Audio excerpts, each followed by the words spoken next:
It was 4:07 a.m. when my brother opened the penthouse door and told me to get out. The hallway lights were still dimmed for the night. The marble floors were cold under my bare feet. Somewhere down the corridor, an elevator dinged softly, like it didn't want to interrupt what was happening. "You don't belong here," he said quietly. "You're trash." He didn't shout. He didn't need to. The security guard downstairs pretended not to stare as I walked through the lobby with my small suitcase. The glass doors slid open with a gentle whisper, and the wind off Lake Michigan hit my face. I didn't defend myself. I didn't argue. I just stood there for a second, watching the reflection of that building in the dark water. Because 3 days earlier, our parents' lawyer had handed him the keys to this tower. And handed me the deed to an abandoned warehouse. And that night, I realized something about both properties that no one else had noticed yet. The lawyer's office smelled like old paper and polished wood the day the will was read. My brother sat upright, confident, already checking his phone between paragraphs. I sat across from him, hands folded in my lap, staring at the framed skyline behind the lawyer's desk. Chicago looked clean and distant in that photo. Organized. Predictable. Real life wasn't. "The residential high-rise property on North Lake Shore Drive will transfer to your son," the lawyer said calmly. My brother didn't even try to hide his smile. "And the commercial warehouse on South Halsted will transfer to your daughter." There was a pause. The kind of pause that makes you feel like you missed a joke everyone else understood. My brother leaned back. "So I get the penthouse. She gets storage." The lawyer cleared his throat. "The warehouse includes all contents as is." "As is," my brother repeated, amused. I nodded slowly. I didn't ask questions. I didn't look offended. I just pictured the warehouse. I had driven past it once years ago. Faded brick. Boarded windows. A rusted metal door. Why would our parents divide things like that? Growing up, the pattern had always been clear. He got new bikes. I got his old ones. He got praised for potential. I got thanked for being low maintenance. I had learned early that fighting rarely changed the outcome. After the reading, my brother clapped me lightly on the shoulder in the parking lot. "Hey," he said. "At least you won't have neighbors complaining." He laughed at his own joke. That night, I drove to see the warehouse for the first time as its owner. The streetlights flickered. The building sat between two empty lots, like it had been forgotten by time. I unlocked the heavy door. Dust hung in the air. The concrete floor was cracked. Wooden pallets were stacked unevenly along one wall. A faint smell of oil and something metallic lingered in the space. It wasn't glamorous. But it was quiet. I walked through slowly, my footsteps echoing. Toward the back, there was a smaller office room with a broken desk and a dented filing cabinet. I ran my hand along the brick wall. It felt solid. Steady. Not impressive. Just steady. Meanwhile, my brother was already posting photos from the penthouse balcony. "New chapter," his caption read. City lights glowing behind him. Friends commented with fire emojis. No one asked about the warehouse. The next morning, he invited me over to celebrate. I brought a small houseplant. It felt appropriate. Something alive. He looked at it, then at me. "You planning to grow something in that dump too?" he said casually. The words landed heavier than he probably intended. Or maybe exactly as intended. Have you ever noticed how some people choose convenience over fairness without even realizing it? It would have been easy for him to suggest selling both properties and splitting the value evenly. Easy to say, "Let's make this balanced." He didn't. And I didn't ask. Because part of me had already started wondering. At first, I told myself it didn't matter. Property was property. Brick was brick. Maybe I could renovate it. Rent it out. Turn it into something small but stable. I've always been practical like that. I don't need skyline views to feel grounded. But the little things started to feel off. 3 days after the will reading, I stopped by the warehouse again. I brought a flashlight this time and a thermos of coffee. The metal door groaned when I pulled it open. Dust shifted in the beam of light like it had been waiting for someone to notice it. I walked the perimeter slowly. The building was larger than I remembered. The back corner felt colder. Not temperature cold, just quieter. Sound seemed to fall flat there. When I knocked lightly on the brick wall with my knuckles, most of it felt solid. Except one section. It sounded slightly hollow. I stepped back. Maybe it was just age. Old buildings settle. Bricks crack. I told myself not to overthink it. How many times had I dismissed something because I didn't want to look paranoid? That afternoon, my brother called. "You actually sleeping there yet?" he asked. "Not yet." "Good. Wouldn't want tetanus to be your inheritance." He laughed again. I didn't. Later that week, I received a letter in the mail addressed to our parents, but sent to the warehouse address. That struck me as strange. They had lived in a suburban home for 25 years. Why was something tied to this place? Inside was a property tax notice. The assessed value was higher than expected. Not high-rise high. But not abandoned building low either. I stared at the numbers longer than I meant to. Had the value changed recently? Or had it always been like that? When I checked public records online, I noticed something else. The property hadn't been listed for sale in decades. No refinancing. No development inquiries. Just held. Held quietly. Our parents were careful people. They didn't make random decisions. They labeled storage bins. They kept receipts in color-coded folders. My mother once returned a lamp because it was $2 overpriced. So why leave me something that looked like a mistake? That night, I slept in the warehouse for the first time. I laid a simple mattress in the small office space near the back. The city sounded different from there. No traffic rush. Just distant trains and the hum of wind slipping through cracks in old mortar. It wasn't comfortable. But it wasn't humiliating either. Around 2 a.m., I woke up to a soft metallic echo. Probably pipes settling. Probably nothing. Still. I sat up. The beam of my flashlight drifted across the brick wall. That hollow section seemed darker somehow. Have you ever felt like something ordinary was quietly waiting for you to notice it? The next morning, I called a contractor I trusted. "I need you to take a look at a wall," I said. "Structural issue?" "I'm not sure." 2 days later, he stood in front of the same section, tapping it with a rubber mallet. He paused. "That's not original brick," he said slowly. My stomach tightened. "What do you mean?" "It's layered. Someone built over something." "Over something." The word settled into the air between us. I didn't call my brother. I didn't mention it to anyone. Because for the first time since being handed those keys, I felt like the warehouse wasn't an insult. It was a question. And I was finally ready to answer it. The contractor asked if I wanted him to open it. I looked at the wall again. The bricks were slightly newer than the rest. Not by much. Just enough that, once you noticed it, you couldn't unsee it. "How big would the opening be?" I asked. "Big enough to see what's behind it," he said. "If there's nothing, we patch it." "If there's nothing." I nodded.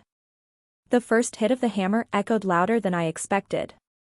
Dust fell in thin sheets. The sound bounced through the warehouse, sharp and final. Each strike felt like I was undoing something deliberate. Halfway through, I almost told him to stop. What if it really was nothing? What if I was building meaning out of old brick and grief? Have you ever worried that hope might make you look foolish? But then a section cracked cleanly, and a gap appeared. Cold air slipped through. The contractor stepped back. That's not insulation. He widened the opening carefully. Behind the false wall was an empty space. It was a narrow room. A hidden room. The air smelled different inside. Less dust. More paper. Old paper. There were metal shelves lined against the back wall. Neatly stacked boxes. Plastic bins. A safe bolted to the concrete floor. I didn't breathe for a second. My parents were organized people. They didn't hide things randomly. The contractor looked at me. You want me to stay? I shook my head. I'll handle it. When he left, I stood alone in front of the opening. The late afternoon light stretched across the floor in long gold lines. I stepped through carefully. The boxes were labeled in my mother's handwriting. Property records. Investment statements. Correspondence. Dates going back 20 years. Why hide this here instead of a bank vault? I opened one box slowly. Inside were files tied with string. Documents stamped with corporate seals. Several LLC names I didn't recognize. And my name, listed as managing member on more than one of them. My name. I sat down on the concrete floor. This wasn't random inheritance. This was structure. My phone buzzed. My brother. Hey, he said when I answered. You coming by tonight? Some investors are touring the building. Might be good for you to see what real property looks like. I looked around the hidden room again. Metal shelves. Labeled files. The safe still unopened. I'm busy, I said calmly. With what? I paused. Renovations. He laughed lightly. On that dump? I didn't respond. Because something had shifted. This wasn't about fairness anymore. It was about understanding. And for the first time, I wasn't the one standing outside in the cold. I was standing inside something my parents had prepared carefully. I didn't open the safe right away. Instead, I went home that night and made tea the way my mother used to. 1 spoon of honey. No milk. Sit down before making decisions.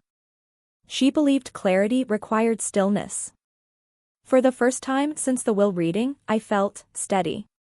The next morning, I returned to the warehouse with a locksmith. I didn't want to risk damaging whatever was inside. The safe was older, heavy, industrial. Bolted deep into concrete like it had no intention of moving. The locksmith worked quietly. When it clicked open, the sound was almost gentle. Inside were more documents. Not jewelry. Not cash. Papers. A leather folder rested on top. My father's handwriting. For my daughter. My hands didn't shake. They felt oddly calm. Inside the folder were transfer agreements, signed but not dated. Contingency clauses. A structured ownership plan tied to multiple properties, including the high-rise. Including. I read it twice before it made sense. The penthouse wasn't fully owned by my brother. It was under a holding company. A holding company that linked back to the warehouse entities. Which listed me as the primary executor and majority controller. I sat back on the cold floor. Have you ever realized you were standing at the center of something while thinking you were on the edge? The warehouse wasn't the leftover. It was the foundation.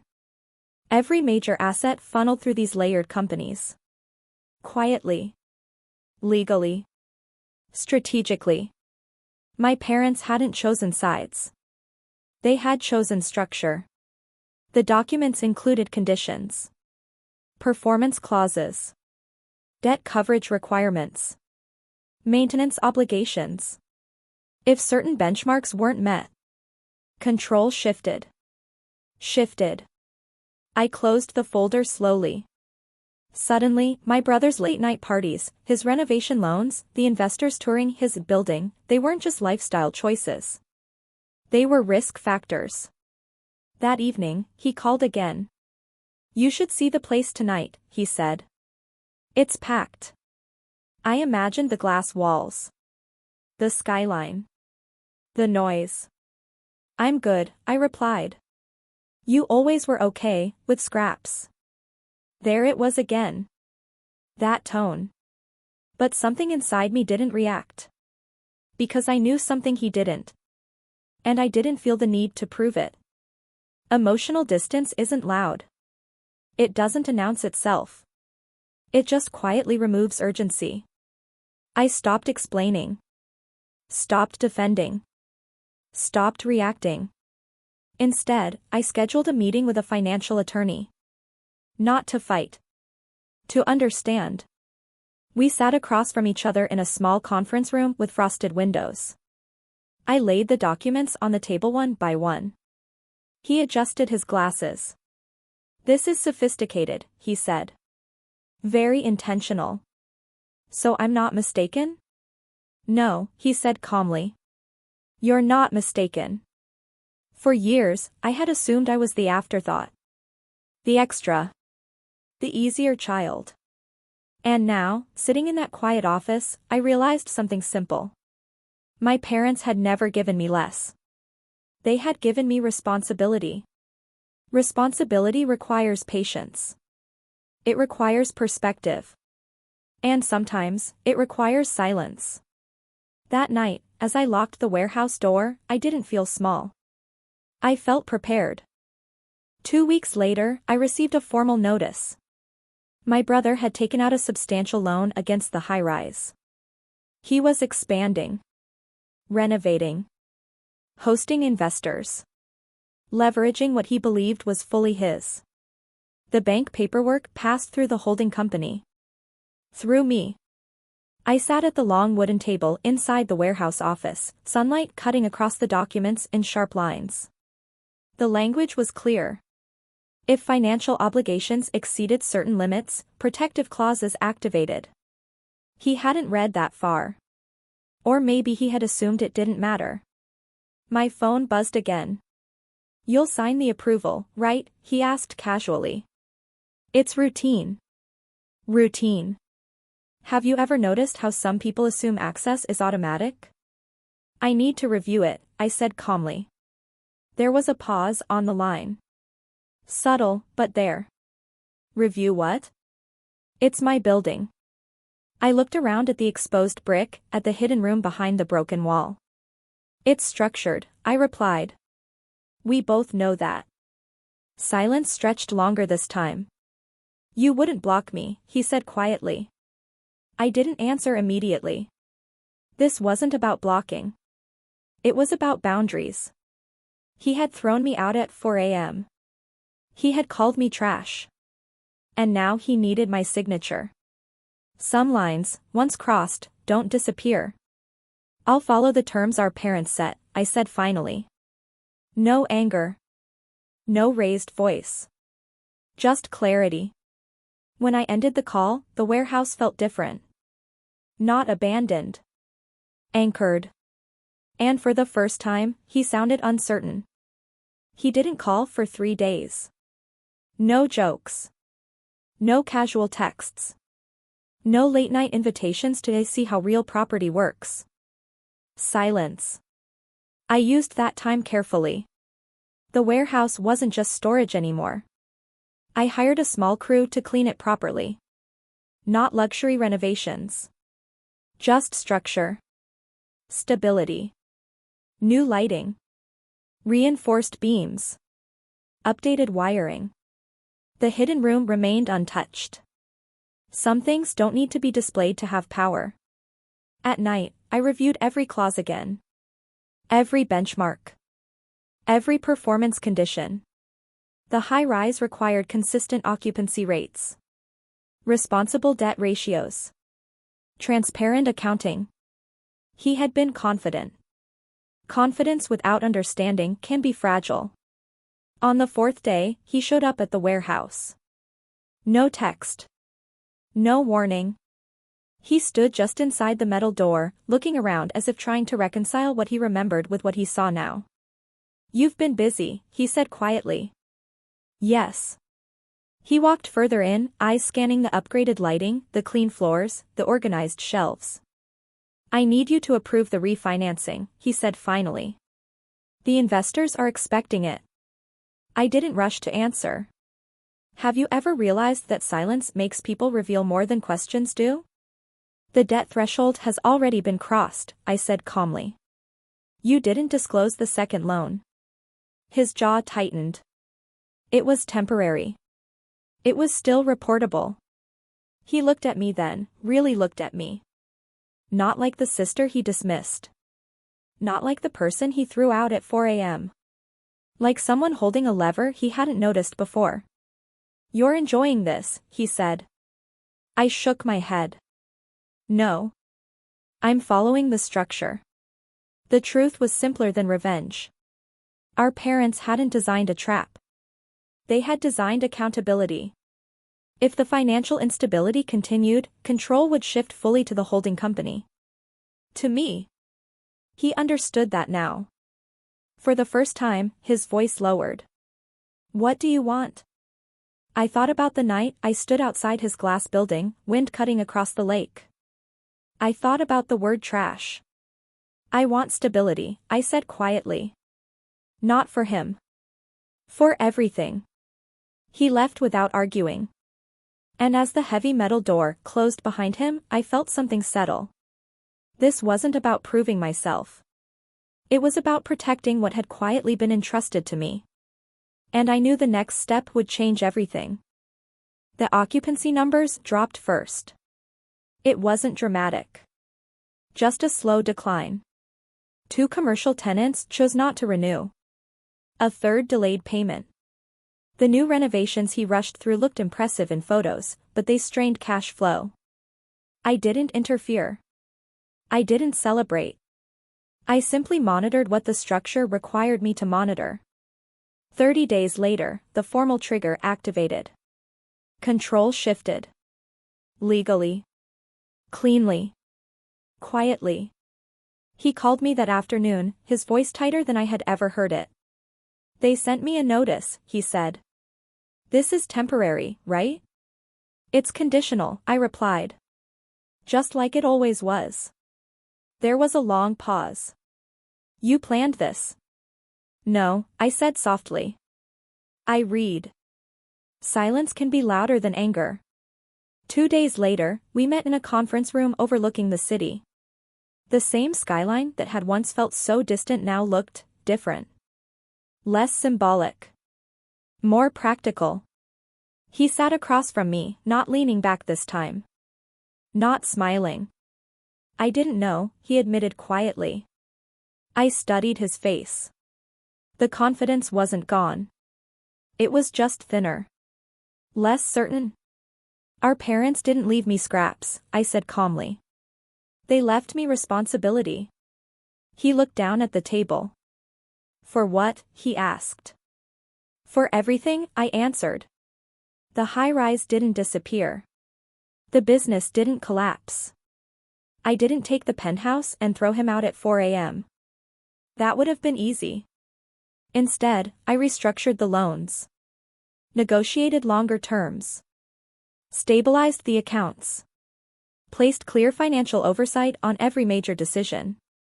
Accountability replaced assumption. Ownership replaced entitlement. Have you ever noticed how power feels different when it's quiet? A week later, I visited the penthouse for the first time as controlling partner. The marble floors were still cold. The glass still framed the lake in perfect symmetry. But I didn't feel small standing there anymore. I felt steady. He stood near the window when I arrived. I shouldn't have said what I said, he murmured. The word trash hung between us, unspoken but present. I know, I said. Forgiveness isn't loud either. It doesn't erase memory. It just removes the weight of carrying it. I didn't need revenge. I needed balance. The warehouse remains mine. The hidden room remains intact. I've converted part of it into a small operations office. Not glamorous. Just grounded. Sometimes the building that looks abandoned is the one holding everything together. And sometimes the child who seemed overlooked was simply being prepared. If this story resonates with you, take a moment to like and share your thoughts below. Have you ever discovered that what looked like less was actually more? This wasn't the end of my quiet strength. It was the beginning.